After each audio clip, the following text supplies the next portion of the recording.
sit right here. Yeah. Well, I'm excited. I like this. I have a message for you today. And I think the Holy Spirit has given me the message. It's my life's work, really. You know, the last time I talked to you, I was just mom, grandma, enjoying myself. And Lori said, be light, and I was having fun.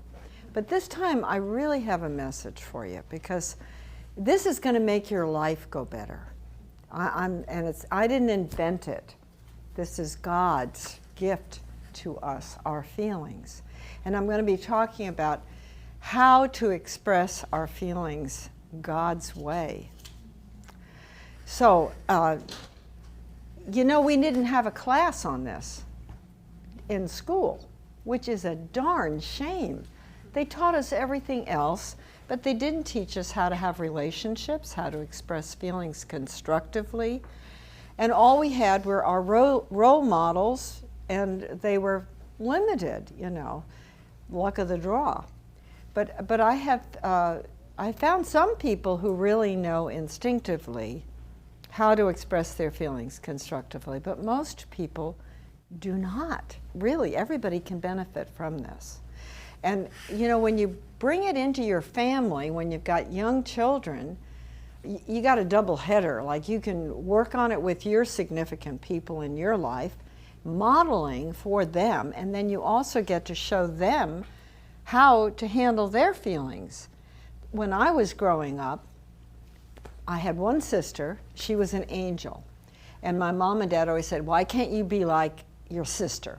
You know, she was so nice, and she was so good, and she was so cooperative. And her goal in life was to sit at the foot of the cross. This was when she was 7. So it was a pretty hard act to follow. So I was kind of like this wild kid who really wanted to bring everything out in the open. Somehow I was a real throwback in my family that wanted to keep everything private. And I wanted to know what was going on, and I wanted truth always out in the open. So I was in trouble. I was always in trouble when my mother complained that we had grandma live with us, and my mother complained that her sister never had grandma over to her house. So when my aunt came over one day, I said to her, how come you don't have grandma over to your house? And everybody was like, oh my gosh, you know. And so I grew up, and then if I was angry, I was sent to my room. And do not come back out until you can be nice, which could be all day and all night before I would feel nice, really. You know, maybe I could fake it, but anyway, then also when I got hurt, my mother would say, if I cried, she would say to me, I'll give you a nickel if you could cry harder. And I remember that feeling of frustration in me when I was just a little kid. Like, well, what's the point? I can't even talk, you know, because my mom doesn't want to hear it. And most people are uncomfortable with anger and with hurt. I've had many, many clients over the years of being a marriage family therapist since 1976 who say, could I just have the love part? I really don't want the anger part or the hurt part. But you know that the truth of the matter is the way this was designed, you can't really have the deep love part unless you do accept there are going to be times when you're angry and it's necessary with the people who matter to you the most. There are times when you really are going to be hurt and it's necessary, and you need to find out what is good about that so that you can make friends with it. And boy, some of you are looking at me like you think I'm a little crazy here, but honestly, this is what God has designed for us. Now, in the Bible, Jesus models these 3 feelings of anger, hurt, and love. Now, we all would agree the book is all about love. God is love. That is what He wants for us, to love Him with all our heart, with all our soul, with all our mind and our strength, and to love each other as He loves us, which is pretty unfathomable, I think. And He also was angry in the Bible, and not just at the money lenders at the temple. he was angry with his disciples. You know, there were times when he said, "Get to Peter, get you behind me, Satan." Or he said, "Do you not get it yet? And I'm telling you this over and over again," he said to his disciples. So he expressed his anger. Now, the anger I'm talking about is disagreement. I'm not talking about yelling and knocking each other down. I'm talking about constructive anger. There is a purpose for that in our life. And the job is going to be to make friends with your feelings so that then you're comfortable with them and they will really be valuable in your life and will actually help you to go deeper. Actually, you'll go deeper in all of your relationships, including your relationship with God. I mean, there are times when you're angry at God. There are times when you're hurt with God, that he hasn't done what you thought he would do. And so it really is all of your important relationships. Now, I'm going to explain this chart. The outer green circle is the superficial circle, and that's the circle that we're in most of the time, which is good. I mean, we're given that resting place where we need to get work accomplished, go grocery shopping, or we're at a club meeting or a business meeting where we are not going into our deep feelings. But the deep feelings are really necessary when you're in your close relationships.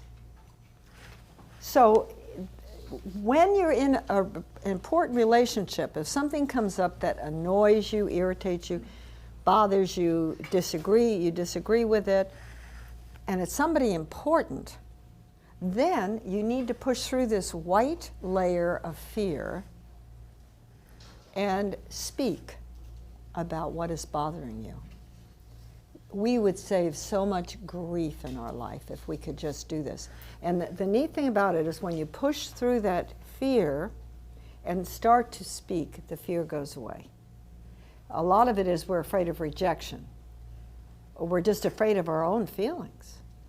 But as soon as you start speaking, if you're doing it constructively, I'll keep saying the word constructively, and you'll see, I think you started passing around the rules for expressing feelings. And you'll see that all those rules are reasonable rules. Because, you know, your head needs to stay in charge of your feelings. Your feelings are extremely valuable. If people really are going to get to know you, you need to tell them how you're feeling. But your head needs to decide what to do with the feelings when you've identified them. So you just don't go around everywhere dumping feelings out. You pick the people who are most important to you, the times that seem appropriate, and the words that will be kind yet confrontive. I mean, I think of anger when you're with a relationship that you really think is important and you say, you know, it really bothers me that I'm always the one calling you. You don't call me back. That you say it in a way that the person gets it. I care about you. I want to be closer to you. That's the point of it. It's not to criticize you or reject you. It's to say, I'm telling you this because you mean a lot to me. And it's even good to say that sometimes. If you have a confrontation that's needed, you could say to the person, you know, you're really important to me, so I have this thought that's been going through my mind that I think I need to share with you so that we can discuss it. You can do it in a kind way and still get your point across very effectively. Now, anger is the strength of your personality. And if you cannot express disagreement, you are really not cooking on all your burners. Really. Because, you know, I can tell when I meet a person and I shake their hand if they're comfortable with their feelings. If they're afraid of anger, their handshake is a little weak and the eye contact is a little poor. It's like they don't even know it, but unconsciously they're avoiding anger. So if you really want to have all your strength, you have to be willing, if something really bothers you, if something seems not right, righteous anger is a very healthy thing. I remember once in, not this church, but another church I was in, there was a lot of gossiping going on. And I remember confronting that. I said, really, this is bothering me, and I love this church, and I love you. And I just think if we have some complaint with someone, we need to go directly to them and speak it to the person and work it out, because we're all sinners. None of us know how to do this right. None of us. We can be constantly improving as we go through our life, wanting to be more like Jesus, but none of us have it right. Sometimes I feel like I need to apologize for every conversation I have, because I forgot to say this, or I said too much of that, or I didn't listen to them enough, or it's just normal, like we're just human beings. But anger is the strength of your personality. Now, don't bypass it. See, men are trained to be angry and to avoid hurt. Women often don't stop off in anger. They just go directly to tears, which is a weakening. It's like the tears would come next. This is like a sequence that happens. Let's say you have an argument with your husband. And at the time, you're just feeling like, well, I really told him what I thought, and it's so important. I hope he got it. I hope he's taking it in, and I hope he's really going to think about it. It used to drive me crazy when we'd have an argument and Jack would go away whistling. We'd like, what? He didn't even hear me, but he did hear me. But they don't always show it, But after an argument like that, if I had an argument with Jack and I felt like, gosh, I've said this to him before, he still isn't getting it, I just slip right into that hurt if I don't fight it. See, the white again is fear. And if we get afraid, sometimes we fight going into the hurt. We don't want to feel hurt. It's probably the least favorite feeling is hurt. A lot of times we have ways of avoiding hurt. We'll just eat more dessert, or we'll drink another glass of wine, or we'll just go back into being angry. That used to be a favorite way of mine. Just instead of feeling hurt, I'd just get mad, and then I'd call my women friends up and tell them all the terrible things that Jack did. So build a case is another way of getting away from your hurt. But hurt is an important step. If it's somebody important to you and you've really expressed your heart about what's bothering you, you need to stop and feel that hurt. I remember I was in therapy and my therapist would say to me, Ruth, if you feel even a twinge of hurt, go sit in your rocking chair with a cup of tea and just let it be there. Or run a bath of hot water and climb in and just sit there and feel hurt. Now, the good thing about hurt, there's a lot of good. Hurt is the bridge between anger and love. So you don't want to miss out on that. Hurt is very important, accepting your hurt. When you're hurt, the Bible tells us that God is really the closest to us when we're brokenhearted.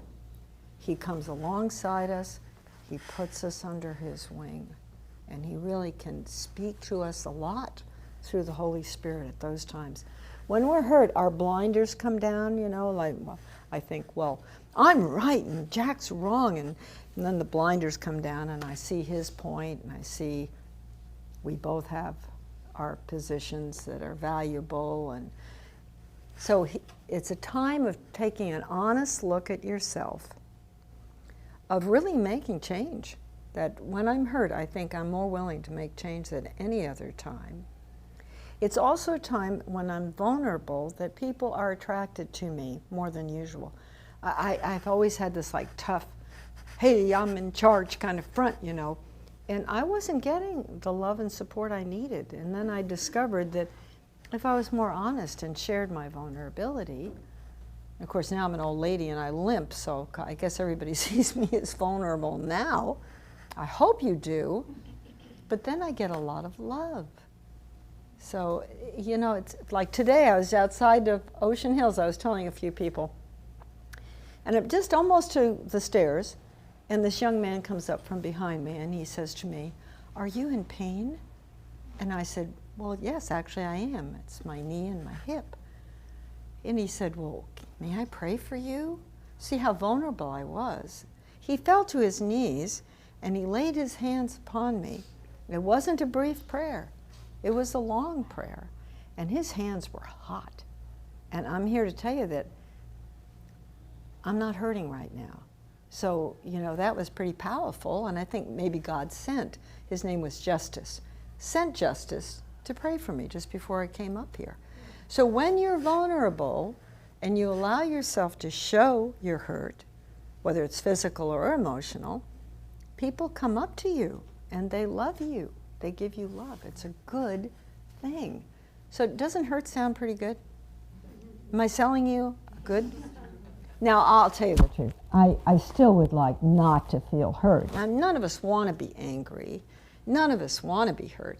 But it's just necessary. There are going to be those times when we have to stand up for what is right and when we need to cry and feel our hurt. And, you know, Jesus wept. Now, love, you know, you say, "Oh, well, that's easy. Love is easy. Just give me love." But, you know, in fact, it's not. And there's the fear going from hurt into love. That layer of fear of white is there. Because when we're hurt, we recognize if there's love coming toward us, we might get hurt again. You know, there could be, you know, we're taking a risk when we start letting love in. Well, probably if we let love in, we're going to have a deeper relationship with that person. There's going to be arguing and hurt, and people guard sometimes against trusting love. And especially if you've had rejection in your life, if you've had relationships that haven't worked out, you can put up a wall and be very distrusting of love. So it takes practice. I'd have clients come in and I'd have a couple, they could argue for an hour easily.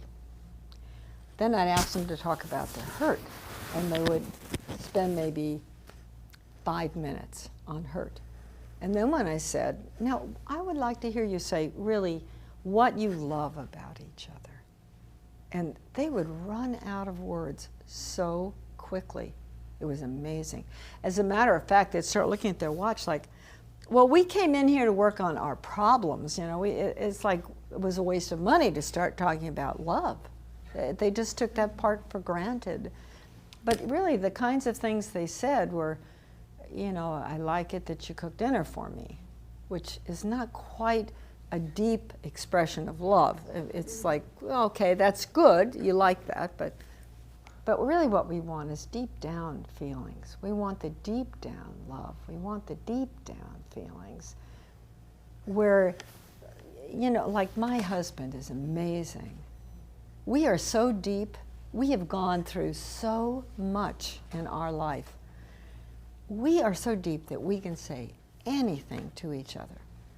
But today, I'm swimming at the YMCA pool. My husband's stopping me at the end of the pool, hugging me and kissing me after 60 years of marriage. And the only reason why we're that deep is because we have fought like crazy over the years. And we've had so much hurt with each other. But we have come to the point where we just accept it, and we make friends with it, and we view it as a tapestry. You know, like my tapestry, I've got lots of fire in there, you know, red in my tapestry. And I have the purple heartbreak. And then I've got tons of yellow and warm, and, you know, I've got 5 married kids and 14 grandchildren, and we are all practicing talking about our feelings constructively. And they all know Jesus. And actually, there is no way that you can do constructive expression of feelings unless you really do know Jesus. Because, you know, it's the Holy Spirit. It's the work of the Holy Spirit. The gold in this chart is the Holy Spirit. And I have had instances, I'm totally a believer in the Holy Spirit giving me the right words, because I've been in some tough situations with family and like with my work. I remember once I was counseling and I had a group I was leading, and these two men in the group were so angry at me. They were really upset with me, and they were like verbally attacking me. And I just felt myself, the old me, just want to rear up and, just give it right back to them. But I said, God help me. That's what I said. And the Holy Spirit said to me, apologize. Now I knew that that wasn't me, because that would have been the last thing I would have been wanting to do. But I followed the instruction and I apologized, and the whole situation changed. It was just like an amazing experience. So before you are impetuous with your words and your feelings, you know that old saying, count to 10 before you speak? It actually works, That's why there was that old expression. It gives you time to really think what is appropriate here. What would be the right thing to say? How to stay calm. And you know what? There's so much I could tell you. I could spend so many hours sharing details. You have to, a lot of it's trial and error. You're going to have to go home and practice. But let me give you some thoughts on how. Do you think you might want to practice some of these feelings expressed constructively at home? Yeah? Okay. Well, one thing I think is good is put the rules on your refrigerator. I really think the Holy Spirit wrote those rules. I wrote them down 40 years ago, and I've never changed them. These are like, I think the Holy Spirit gave them to me. I just wrote them out, and there they were. And they really, really work. Then show people who are important to you these rules on your refrigerator so that you could be on the same page, okay? So when we talk about exchanging anger, like it says on there, you know what an argument is? The exchange of negative information. Big deal. I mean, it's not trying to win. It's not wanting to be in control. It's really just trying to explain who the heck you are, and listening to who the heck they are, and hearing it with somebody important. Finding that place where you can connect with that person is the whole purpose of it. So you'd want to have this be on the same page, literally, if you put this on the refrigerator. And, if you've got children, young children, you're going to really be modeling for them what you do with your anger, with your hurt, and with your love. And it's going to be good to practice. I would recommend having a 15-minute feeling talk.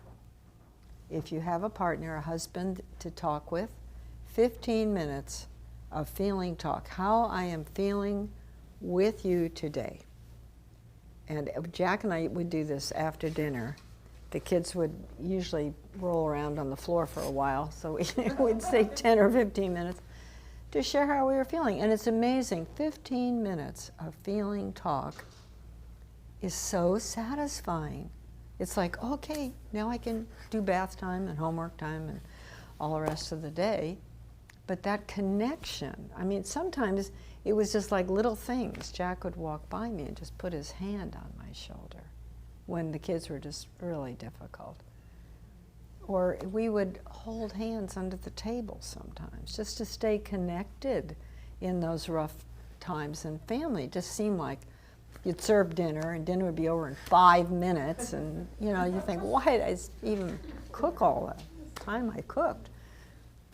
So 15 minutes of feeling talk with a person you live with, hopefully your partner.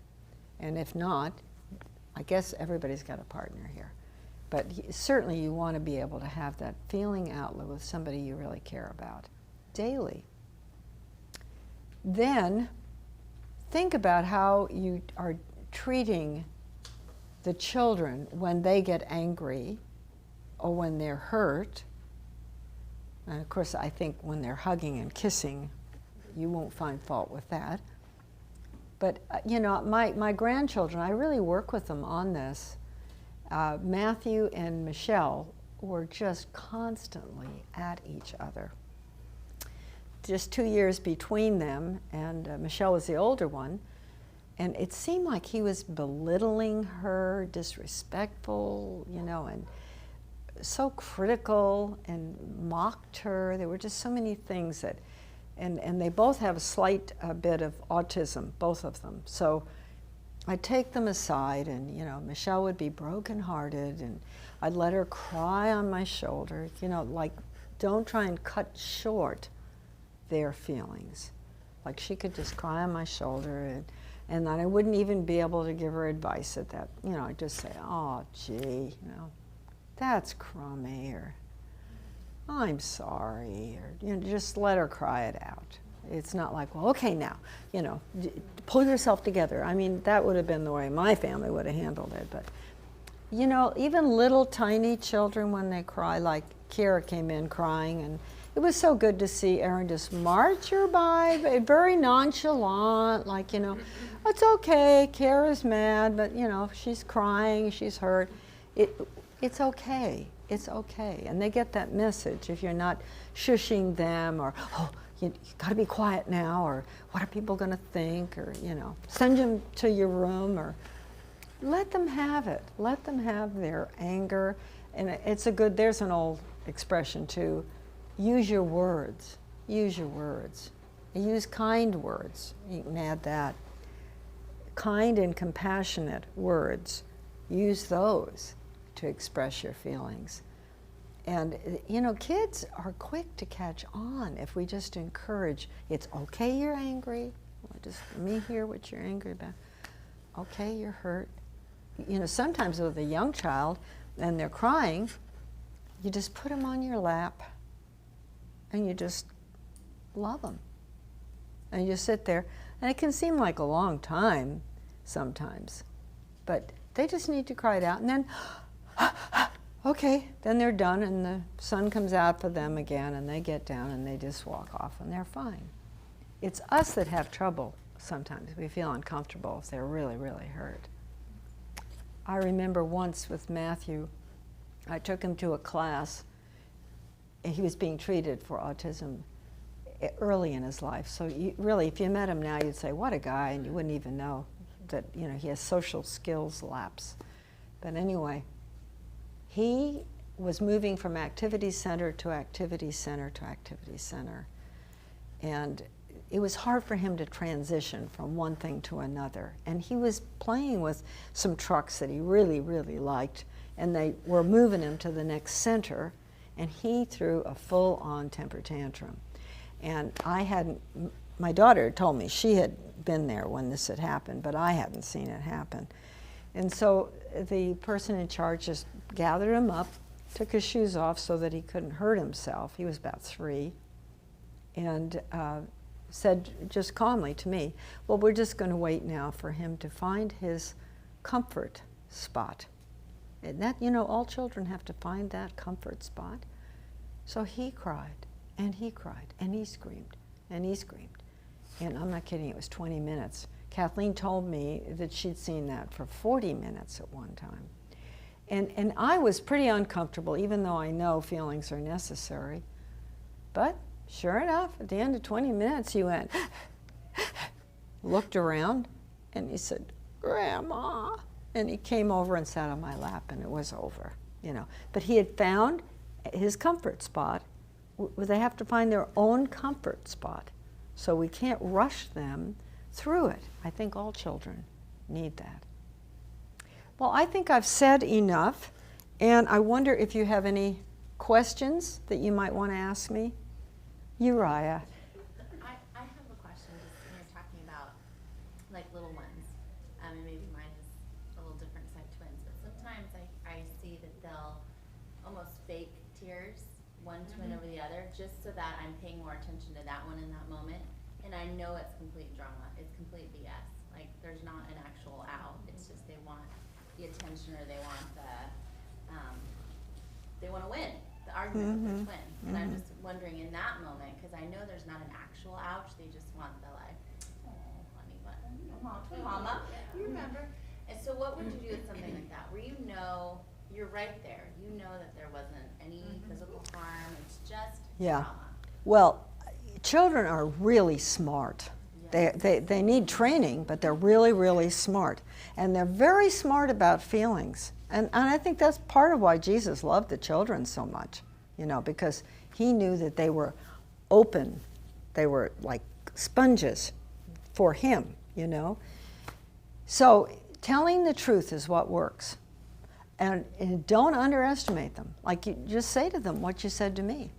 You know, look, I love you both. I have plenty of love for both of you. I feel like you're just trying to get my attention now, and you're being competitive with each other, and I don't like that.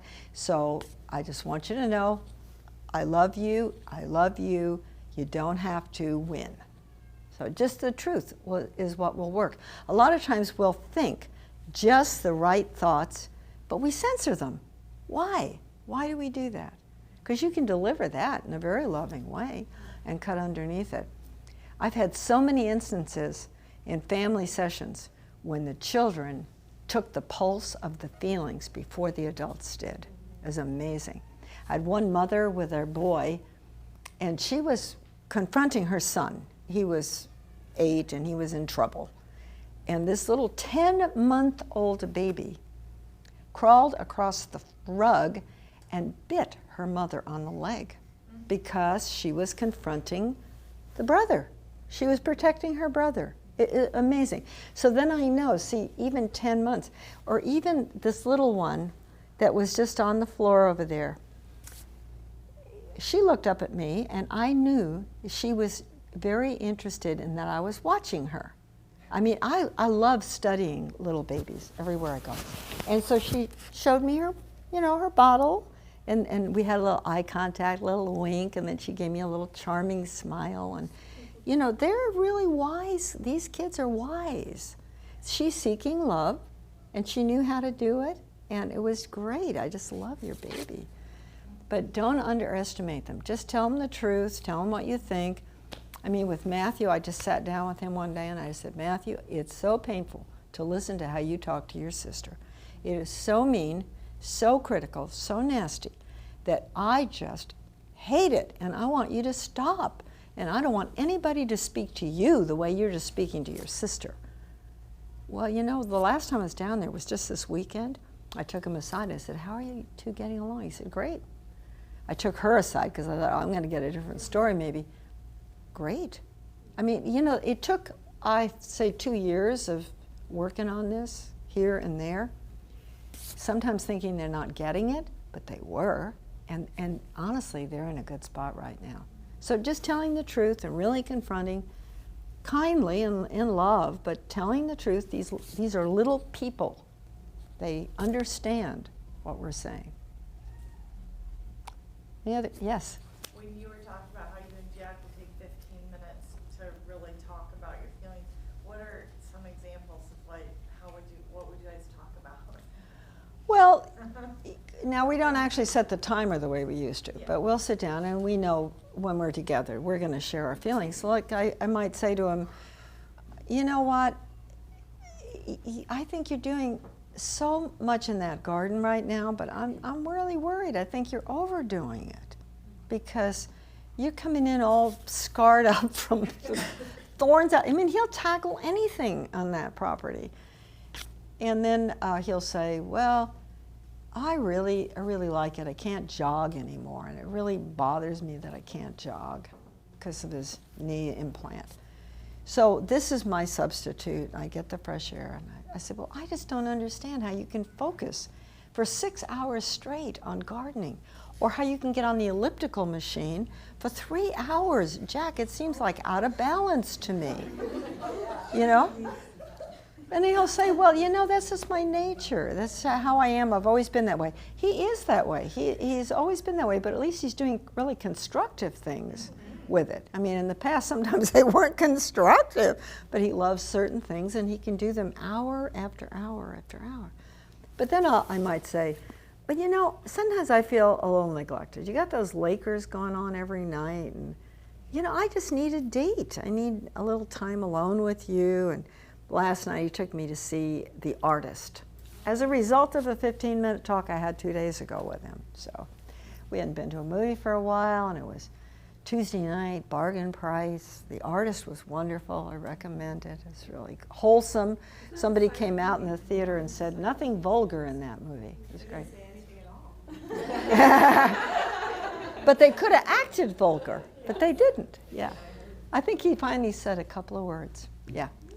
So, yeah, that would be a typical, like, what's really happening currently, and am I concerned about something? Am I happy about something? You know, and he's pretty darn good. He's lived with me for 60 years, and he never used to share feelings. We have changed so much. Mine are harnessed, and he's got his out there that weren't out there before. You know, a lot of times men need help. And you know, I'll go back to what I said to you in the first time I talked with you. Our job in the family is to be the nurturer and to draw people into relationships with each other. So when Jack didn't know how to express feelings, instead of thinking, this guy doesn't know how to express feelings, I thought, hey, this is my job. This is what I get to do. It's my gift. Isn't that wonderful?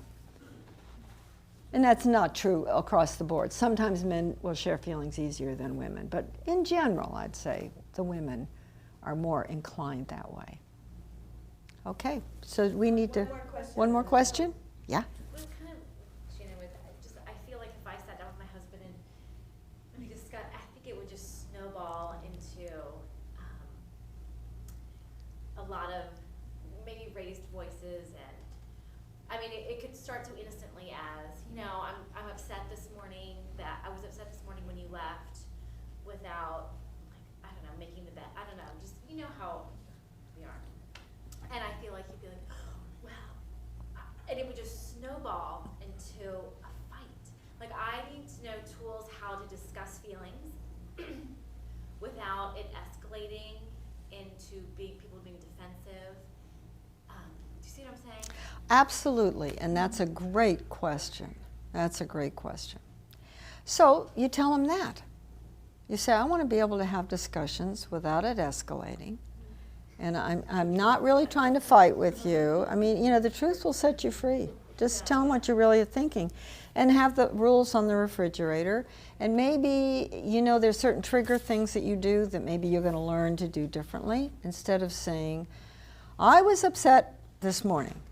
Maybe you wouldn't start with, I was upset this morning. I would say, I've been really looking forward to having a talk with you today.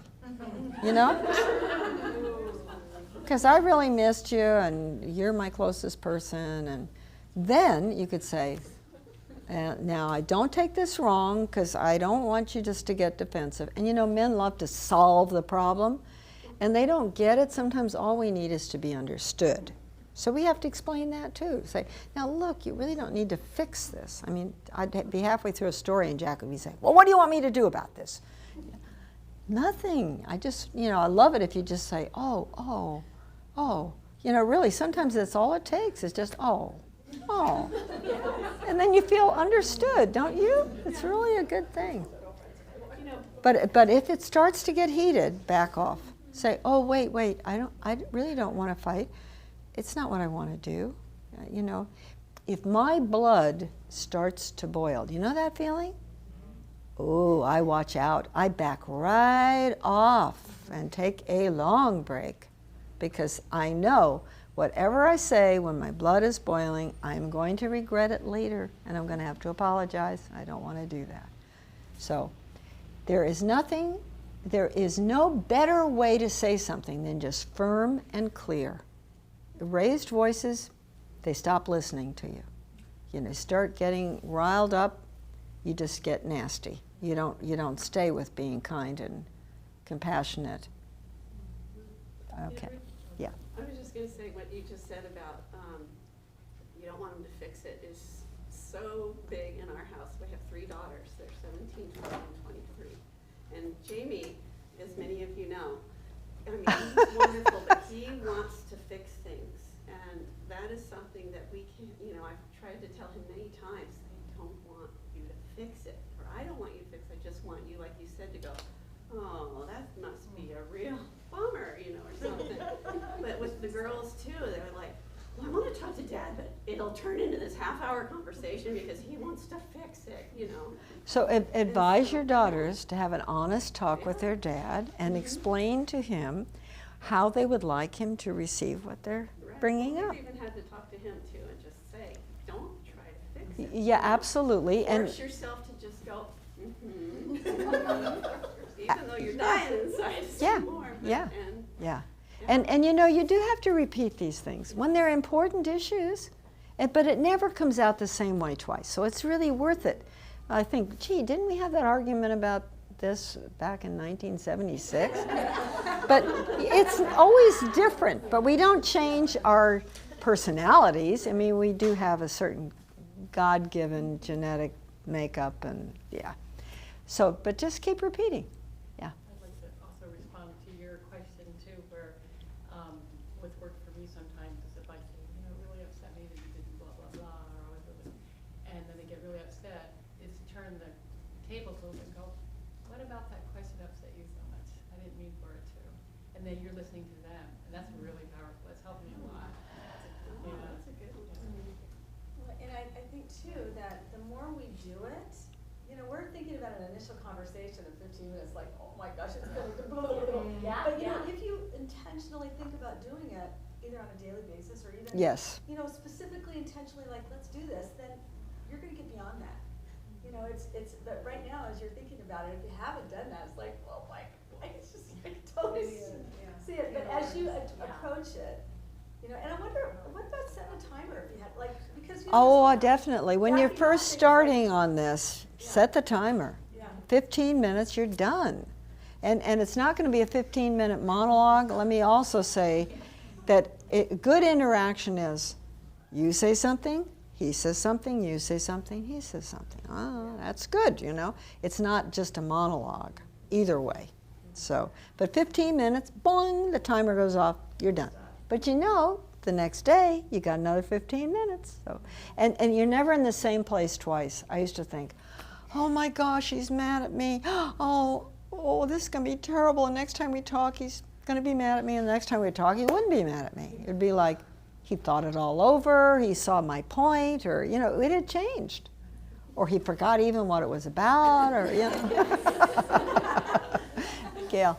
Another thing too, if you haven't been talking to your husband about feelings, or he's not a feeling kind of guy, I would encourage you not to start with, I'm really upset with you for blah, blah, blah, or even but to have third party.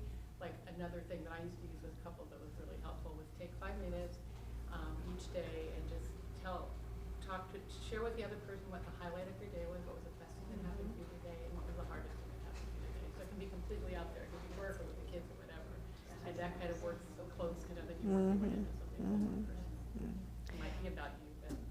Yeah. Well, I do think you need to practice, and you need to go slowly. And I think these rules on the refrigerator will help. Because let's say you did a 15-minute talk and it didn't go that well. Then maybe you look at the rules and you think, well, you know what? I think I was repeating myself. I was trying to win. When you're cooled down or calm, you can maybe analyze where it went off the track by looking at the rules. Keep bringing them back because they really do work. And so now you've got discussion questions, right? You ready to talk? Actually, you know what, it's 1 o'clock, Ruth, so Oh. let's just Oh. continue, like, maybe we can take a couple more questions and then we'll just close out, because. Oh, okay. Well, take those questions. Take those questions home though, and look at them and think about it, because you'll understand yourself a lot better if you think about how it was in your original family. Yeah. Does anyone else have it? Well, I was going to ask, and I think you kind of answered this, how to limit all fights to 5 minutes. And maybe it was when you said when you start to feel your blood boil, you retreat. Because we can fight for like days over something. Well, one of the things that Jack and I can do that too. we have to be really careful because we're both very passionate people. But either one of us would catch us starting to go too far, and we'd say, you know, I need to take a break. But we'd also say, let's pick it up again later, you know. So it wouldn't be like, well, that's it, I'm walking off now. But it would be like the promise of a future discussion in a calm way, but just to back off at that point. I just can't talk longer because I'm getting too upset, so I'm going to come back, you know, in a couple of hours or tomorrow, and, you know, we'll talk more about this. But then It's what very do you do helpful. with that? I can see it, like, okay, so you're stopping, and then you just don't talk. Silent Or, treatment. I know, so I was like, pretend like everything's just fine again. Business as usual. Well, I think it's on there not to hold grudges. Like, you know, let go. When you're done with a discussion, let it go. Let it go. And here's something else that's really important. You can put your feelings in a box, and you can put them up on the shelf. For years, I didn't think I could do that, but you can do that. And that's what you need to do when you get too upset about something. Say, okay, pile it mentally, you know, pray, give it up to Jesus, listen to what the Holy Spirit is saying, pack it up in a box, put it on the shelf, and go and clean the house or go to work or whatever you have to do. And when you have time later, take the box down mentally, and you could thumb through it. Got any inspiration out of this? Sometimes you do. Like unconsciously, you've been mulling it over and you've got some additional thoughts about what was going on. And then you can handle it for a little while, and then if you get upset again, pack it up, put it on the shelf. I sleep very well at night. I just pack it up, give it to God, go to sleep. So don't hold on to grudges, though. I wasted more time in my relationship giving him dirty looks, like hoping that he got my message, you know, like really thinking I was going to get him to think about it more if I gave him the silent treatment. And, you know, later on I found out that he'd even forgotten what my point was. He was getting so mad at me giving him the silent treatment. So, yeah, don't do that. Okay. Ruth, how much are your books? Oh, well, usually they're 3 for $25, but how about 3 for $20? Or if that's too much, take them. I don't care. Thank you so much. You're welcome.